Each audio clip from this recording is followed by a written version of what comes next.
Jaleshwar police हाथ में 2 अंतरराज्य bike लुटेरा। ओडिशा और पश्चिमबंगर विभिन्न स्थानों चोरी होता 10टी बाइक उद्धार। अंबालिया अठा ठारू 2 बाइक चोर को गिरफ्त करिछि पुलिस। बालेश्वर एसपी राजप्रसाद सांबादिक सम्मेलन में सूचना। बालेश्वर जिला जलेश्वर थाना अंचल विभिन्न समय विभिन्न गाड़ी चोरी होता नहीं थाना अभियोग हो आसुला। एही अभियोग आधार में बालेश्वर एसपी राजप्रसाद निर्देश में जलेश्वर एसडीपीओ और आईआईसी को नहीं एक टीम गठन करा जाई तदंत चलिथिला बेले गतकाली अंबालियाठा ठारे पश्चिमबंग दांतुण थाना अंचल 2 जन बाइक लुटेरा को गिरफ्त करने सहित सेमानकठारु 10टी बाइक उद्धार करी अधिक तदंत जारी रखिछि पुलिस बोली सांबादिक सम्मेलन में सूचना देले बालेश्वर एसपी राजप्रसाद।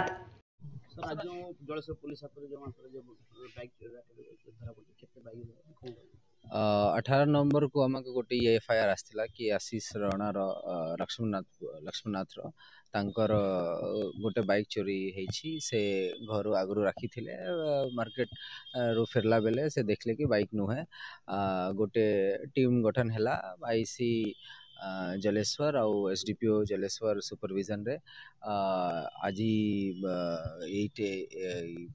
केस रे गोटे ब्रेकडाउन गोटे रिजल्ट मिली छे 2 जन को अरेस्ट कराई गैंग रो आउ 10टा बाइक सीजर कराई और भी आम तदंत चलू in the course of investigation और भी कतिकिन जनकर संपृक्ति आसुची से माने भी बहुत शीघ्र अरेस्ट हो और भी सीजर्स हो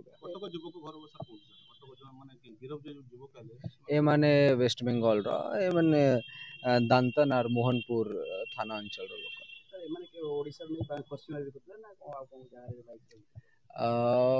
अलगा अलगा तांकर मोडस ऑपरेंडी अच्छी के आमे बहुत गुड़ा बाइक एबे तो यही अंचल रू ही रिकवर करूँ बाकी आम तदंत करूँ कि और कोठी कोठी माने पार्क करिथिबे केन केन ऑफेंस को माने करिथिबे से सब गुड़ा आम सब एंगल रू इन्वेस्टिगेट करूँ।